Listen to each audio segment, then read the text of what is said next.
Hello guys, welcome back to TuxRiders. In this video, we want to perform the transient heat simulation inside this helical geometry, this time in FEniCS, using the geometry and the data that we generated in the previous video. Let's go for it.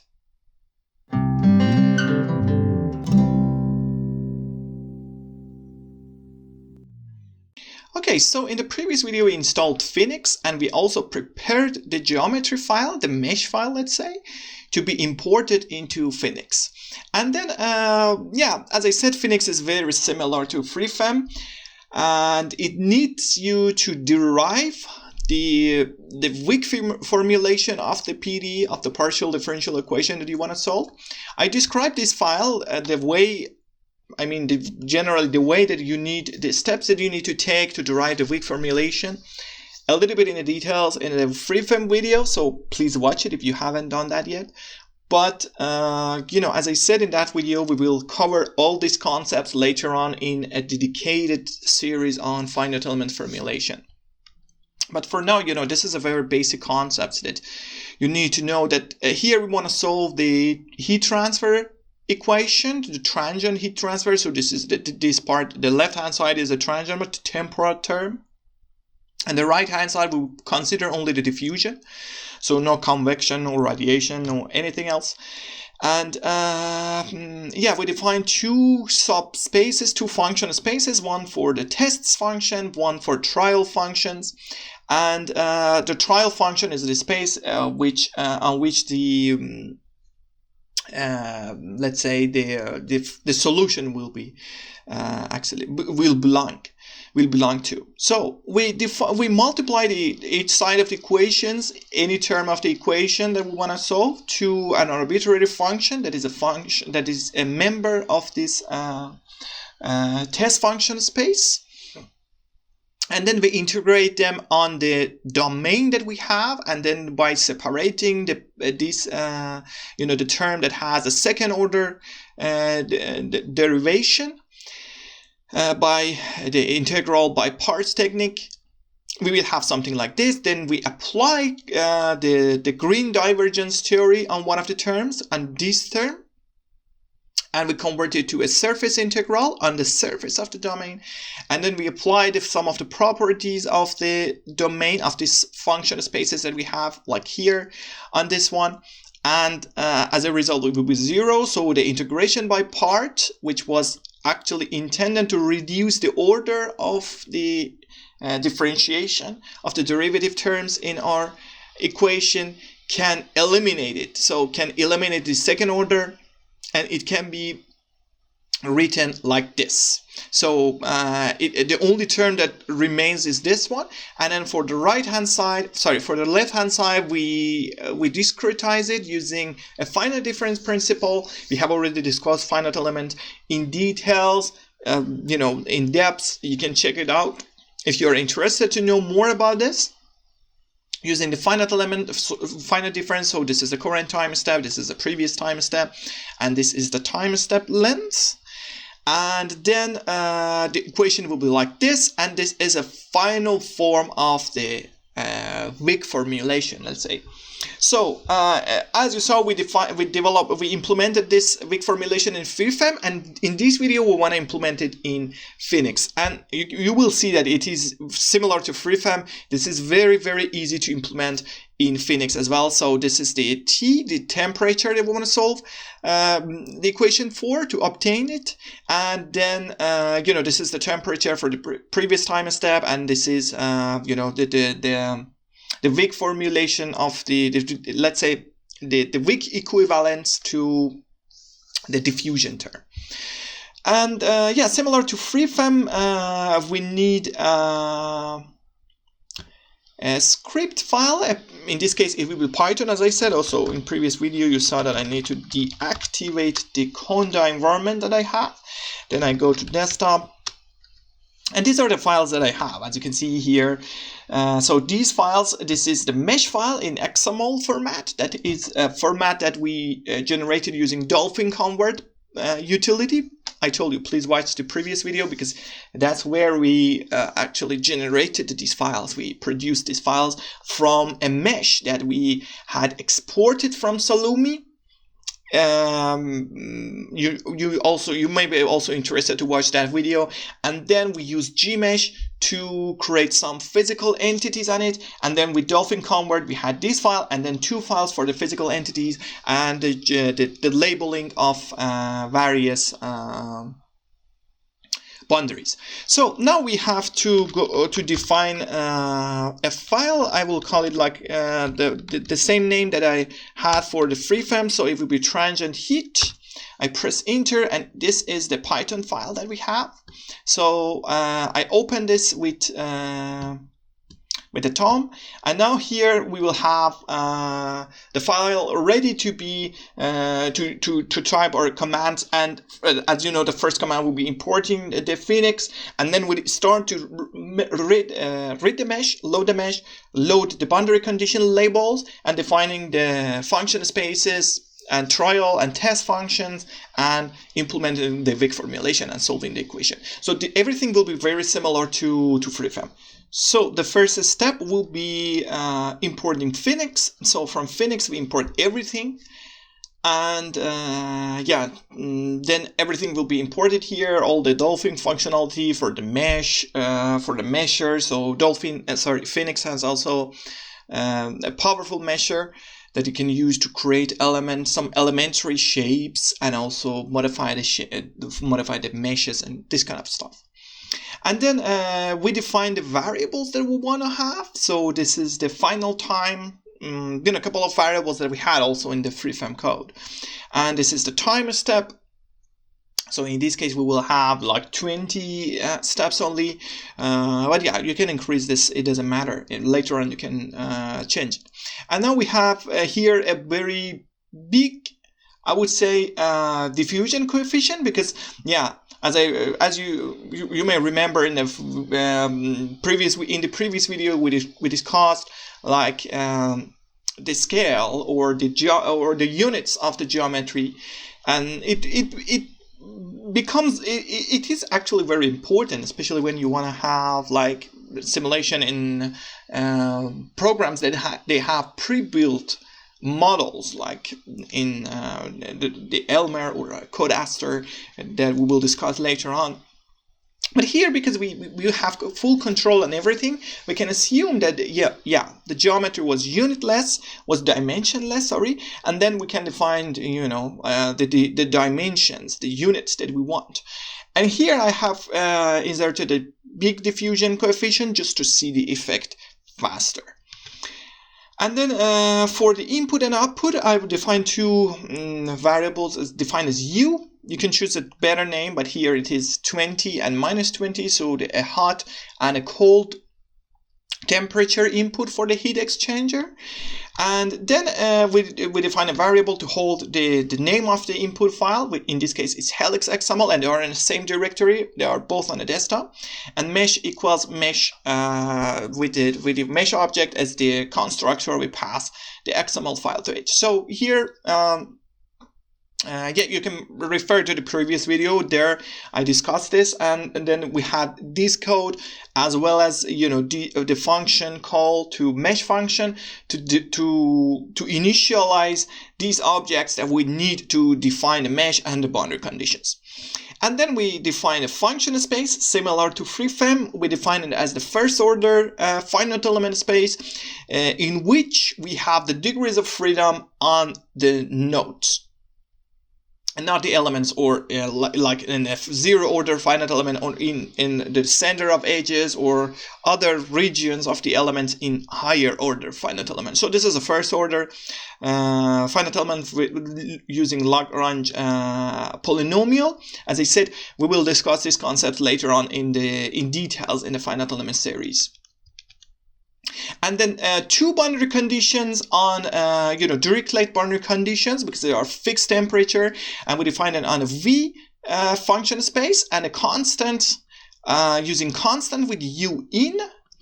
And then here comes the magic that we needed to call to pass this function, actually this mesh function variable to to the Dirichlet boundary condition that we want to define, and then the phase, the number. And then the same thing for the mesh out, for the U out. And then later on I will show you how to check for the labels, because this should be corresponding to the real labels in the mesh file. We should check them. We can check them with GMSH, similar to what we did in the freeform video. And then the boundary condition is a list. This is a Python list. Please refer to the Python video if you don't know what this is all about. And then the list of all the boundary conditions, and later on we pass this to the solve function to solve the equations. And then the trial function definition and the test function definition, as you saw, these are U and V, very similar to what we have here. So, this V is the test function and U here is the T, but generally, yeah, in lots of examples and literature, you will see that they define it as U. So the test function and trial function, both with the first order finite element, and then UN, which is actually this value, the value of U or T in the previous time step. And this is a function of V, again, the first order finite element. And then we define the left-hand side of the equation.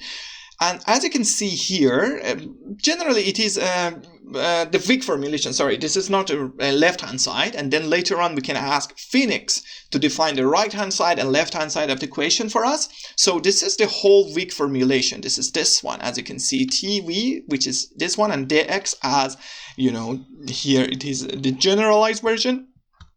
But in FEniCS, dx can be multidimensional depending on the dimension of the mesh file, which was used here as the input to function space. And then the diffusion multiplied by dt. So this one, as you can see, is defined here as the grad of U and the grad of V. And this is the inner product dot, which is this one. And then minus UN for the previous time step, so bringing all of the terms to the left-hand side. So something equals 0. This is actually what this F is. The F variable is pointing to. And then we define here, using this, the notations of Python, A equals left-hand side of F and L equals right-hand side. So in each iteration, we need to solve this A equals L, because here it is automatically detected by FEniCS that, okay, what is the right-hand side, what is the left-hand side of the equation, according to the trial function. So as a rule of thumb, the terms that contain in the trial function here, U, belong to the left-hand side, and the terms that do not contain the trial function belong to the right-hand side. In this case, this is the only term that doesn't contain U, because it contains UN only, and then it belongs to the right-hand side.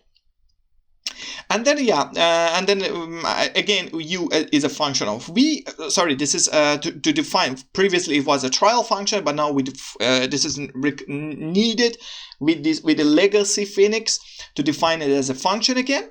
And T equals 0. This is the time counter. And then with the file, we say that, this is the output we want to have, and into the output folder. And FEniCS will automatically generate the output for us, while freeform does not, let's say. And so we don't need to create the output directory. And then the number of time steps, we divide the T end to the dt here. So it will be, and converted to be sure that it's an integer, because we want to count it or iterate through it. And then so it will be 20 time steps here. And then a loop that for n in a range, so it's like a normal counter in Python, and we add dt to t, so increase the time. And here is when FEniCS solves everything for us. As I said, solves A equals L for U, so storing things on U, using the provided boundary condition. And these are the boundary condition, list of the boundary condition, and then we define, as I said here, this is the previous time step, so we solve this This is an implicit scheme, and yeah, we discussed it before in the finite difference series, that what makes generally this implementation implicit or explicit. This is an implicit scheme. And then after solving t, we assign t to tn. So sorry, the inverse. We assign tn equals to t. So for the next time step, the current t will act as the previous time step. And this is how it is done in FEniCS. So we need to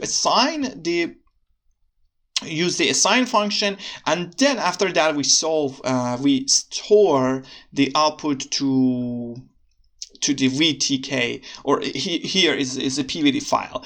And yeah, we'll discuss why this is PVD. And generally in the FreeFEM video, you saw that we had like a counter to save the files, just not in each time step, but here we save the files save the results in each time step. And yeah, so this is this is the script that we wanted to run. And yeah, I save it. And yeah, let's run it with FEniCS. But before that, I told you we need to make sure that these labels are correct. So here on the desktop, we have this file. We have this file FEniCS.mesh, out of which we created these XML files. I open it with GMSH. So it is FEniCS.msh. So this is the input file that now FEniCS doesn't use this, doesn't care about this, but we want to use it for knowing the labels. So you can see that labels are 1, 2, 3. The label 1 is the val, and 2 is for example, it can be the output, the outlet, because here it is the colder one is the one on the bottom, and this one is on the top. So it should be 2 and 3, 2 for the lower one, for the bottom. So let's define them. So it is 2 and it is 3. So this is the script, and now we are ready to run it. We close GMSH, and now we can run the transient heat using FEniCS. Let's see how it works. It calls the just-in-time compiler of FEniCS, and you can see that it's also very fast because, yeah, this is a quite simple mesh. And now we should have the output folder somewhere, which is here. And we should be able to call ParaView on the output and output.pvd, which is actually this file. And as you can see, these are all the VTU files that are saved for various time steps. Let's just check if yeah, everything is correct. As you can see, it's very nice here. And then I can play the animation, play the time steps one by one, and as you can see, it starts to diffuse. And yeah, because now the diffusion is very slow because the dimensions are big. Or you can change a lot of things here, like you can, as you know, you can increase the TN like to 10, and let's increase this one a little bit, like to 200, and then we should have look 300.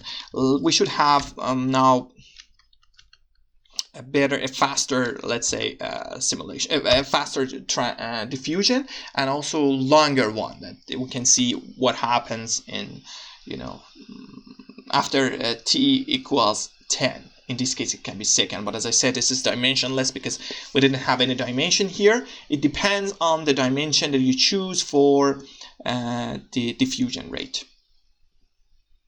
And now it's running, and then I can open ParaView on this.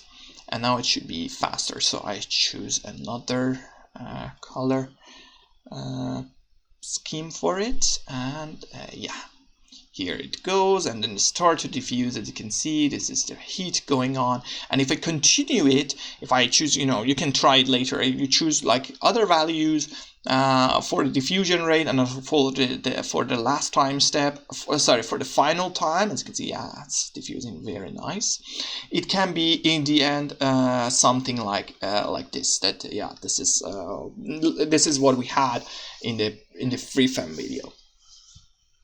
Okay, yeah, that's it. And as you can see, generally importing mesh files into FEniCS is not a big issue. And it's quite simple. And also FEniCS syntax, FEniCS things, let's say functions, and the workflow is very similar to FreeFem. And by knowing this, the way that you can import various geometries into FEniCS, you can do whatever you like. You can design the shapes that you want, the geometry of desire in Salome. You can mesh it. You can convert it to XML format using the technique that I showed you in a previous video. And this is the code that you can use to load it and then perform a simulation on it. In this case, we perform a transient heat simulation. Okay, I hope you find this information and this, this workflow useful. And yeah, see you in next videos.